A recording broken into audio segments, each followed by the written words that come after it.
आप सुन रहे हैं एक ऑडियो सीरीज बीवी बाय चांस, प्यार और धोखे से भरी एक बहुत ही रोमांचक लव स्टोरी।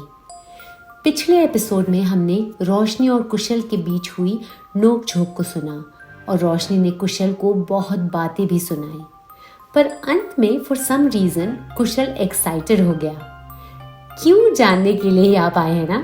बने रहिए मेरे यानी आरजी नवनीता और इस कहानी के लेखक मनोज के साथ इस 12वें एपिसोड में, जिसका नाम है हीर रांझा। कुशल त्रिवेदी रोशनी से ऐसी जली कुटी बातें सुनकर भी गुस्से में नहीं आया, पर एक्साइटेड हो गया, क्योंकि कुशल को समझ में आ गया था कि भाई ये लड़की सिर्फ शरीफ ही नहीं, बड़े गर्म मिजाज की भी है। वह याद करने की कोशिश करने लगा कि ऐसा आखिरी बार कब हुआ था, जब विश्व भर में उसके किसी भी ऑफिस में किसी लड़की के साथ फ्लर्ट करने की कोशिश की हो और उस लड़की ने उसे लिफ्ट ना दिया हो। लेकिन उसे ऐसा कोई भी किस्सा याद नहीं आया। उसे समझ में आ गया कि अगर इस लड़की से दोस्ती करनी है तो उसे डिसेंसी का रास्ता अपनाना पड़ेगा। उसकी चालाकी की दाल इस लड़की के सामने गलने वाली नहीं है। उसके चेहरे पर एक्साइटमेंट आने का एक और भी कारण था। उसकी आंखों के सामने दो गुस्से से भरे चेहरों की छवि घूमने लगी। एक उसके बॉस मोहित कुकरेजा की और दूसरी रोशनी की। वह अंदाजा लगाने की कोशिश करने लगा क्या होगा जब दोनों एक जैसे मिजाज के ये दो व्यक्ति आमने सामने होंगे। मुकाबला तो बहुत ही एक्साइटिंग होने वाला था, और उस मुकाबले का विनर कौन होगा ये सोचकर कुशल त्रिवेदी रोमांचित हो गया और उल्टे पैर अपने बॉस का आदेश पालन करने के लिए लौट गया। आखिर उससे पूरे फ्लोर से माइक्रोफोन्स जो खोज निकालने थे। अगर उससे अपने काम में जरा से भी चूक हुई तो उसकी खैर नहीं थी। शाम ढली और ऑफिस खत्म होने का सायरन बजा तो रोशनी ने एक चैन की सांस ली और अपना सामान समेटकर जाने के लिए तैयार हुई। जाने के पहले उसने सोचा कि एक बार अपने नए बॉस से इजाजत ले ले, लेकिन फिर मोहित के चेंबर की तरफ बढ़ते हुए उसके कदम थम से गए। वो जानती थी कि मोहित अपने चेंबर में अकेला था, क्योंकि कुशल त्रिवेदी अपने काम की वजह से वहां से नदारद था। अगर मोहित अपने चेंबर में उससे फिर से बेढंगे तरीके से पेश आता तो आज वहां फिर भूचाल ही आ जाने वाला था। वह अपने गुस्से को अच्छी तरह पहचानती थी और उसने मोहित का गला ही दबा देना था। मजबूरी का नाम नौकरी था, तो उसने इंटरकॉम से ही मोहित से इजाजत लेने की सोची। मोहित का नंबर डायल करते ही वहां से ऑटोमेटिक रिस्पॉन्स आया, यू कैन लीव नाउ। अगर बाद में जरूरत पड़ेगी तो तुम्हें इत्तला दे दी जाएगी। रोशनी इस मैसेज को सुनकर सरप्राइज हो गई। उसने मन ही मन सोचा, ये सरफिरा क्या बोल गया? अभी जा सकती हूँ, बाद में जरूरत पड़ने पर इत्तला दे दी जाएगी। ऑफिस आवर्स के बाद में इसे मेरी जरूरत क्यों पड़ने वाली है? और पड़ेगी भी तो भाड़ में जाए। सारा दिन कोई काम नहीं दिया और अब ऑफिस के बाद मुझे काम सौंपने की बात कर रहा है।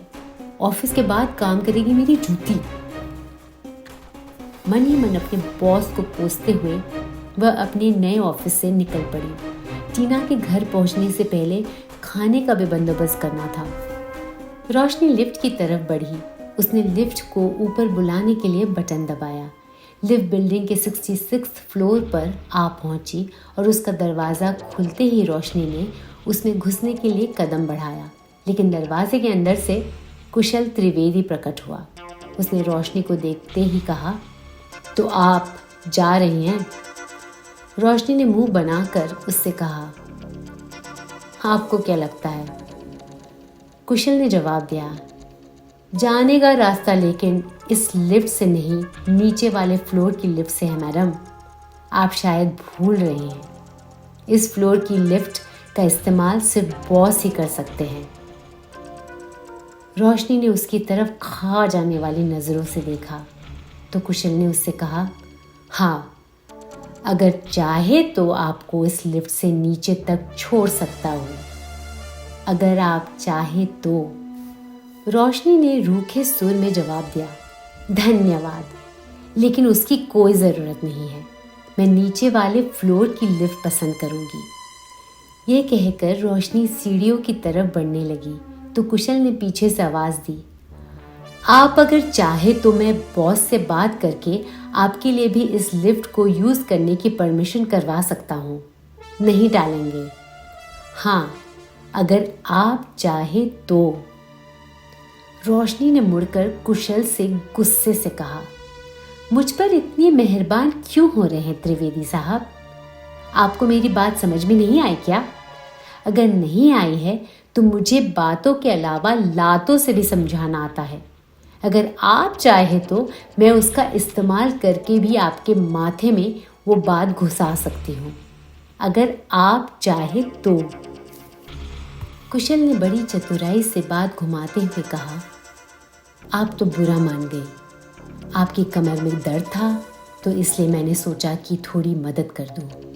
मैं तो सिर्फ अपने एक अच्छे कुलीग होने का फ़र्ज़ निभा रहा था। आफ्टर ऑल हम दोनों एक ही बॉस के लिए काम करते हैं।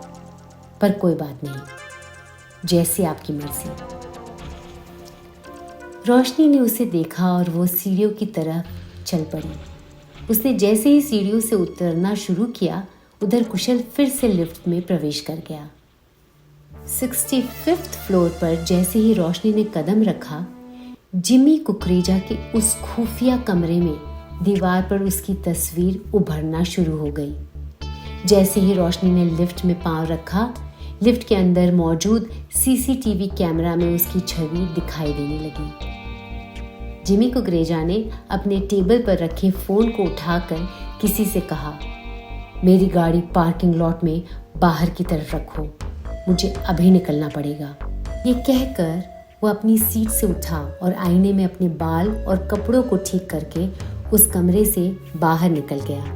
रोशनी अपने ऑफिस के बाहर निकली और टैक्सी की तलाश शुरू की। जिमी कुकरेजा अपनी गाड़ी को उसके सामने ले जाकर रोकने ही वाला था कि उसकी नज़र कुशल त्रिवेदी पर पड़ी, जो कि रोशनी को अपनी गाड़ी में फॉलो कर रहा था। उसने जल्दी से अपनी गाड़ी का रुख पलटा और दूसरी दिशा में चला गया। कुशल त्रिवेदी ने लेकिन अपनी तफ्तीश जारी रखी। रोशनी ने एक टैक्सी पकड़ी और उसने रोशनी का पीछा करना शुरू किया। कुशल ने पाया कि रोशनी की taxi sister Nivedita working hostel की दिशा में नहीं जा रही है। तब वो सोच में पड़ गया। उसने मन ही मन कहा, कहीं मोहित कुकरेजा का शक सही तो नहीं? आखिर ये बंदी जा कहाँ रही है? उसने जिमी के ऑफिस में फोन लगाया और वहां के कर्मचारी से कहा, जी मैं चेंबर ऑफ कॉमर्स से फोन कर रहा हूं, मिस्टर जिमी से बात हो सकती है? कर्मचारी जवाब देता है, सर तो कुछ देर पहले ही ऑफिस से बाहर निकले हैं, आप अपना नाम बता दें तो मैं उनको खबर दे सकता हूं। कुशल कहता है, उसकी जरूरत नहीं है, मैं उनसे मोबाइल पर बात कर लूंगा। कहकर वह लाइन काट देता है और रोशनी की टैक्सी का पीछा करते करते बड़बड़ाना शुरू करता है, इश्क और मुश्क छुपाए नहीं छुपते जाने मन, हीर तो सामने है, भाई रांझा तू कब सामने आने वाला है? Suspense suspense and more suspense. बने रहिए मेरे यानी आरजे नवनीता और इस कहानी के लेखक मनोज के साथ और सुनते रहिए ये मज़ेदार ऑडियो सीरीज बीवी बाय चांस, क्योंकि आपके सवालों का जवाब हम देते जाएंगे और आपको इस धुएंधार ऑडियो सीरीज के फ्यूचर एपिसोड्स में लेते जाएंगे आपके अपने एस एफएम पर।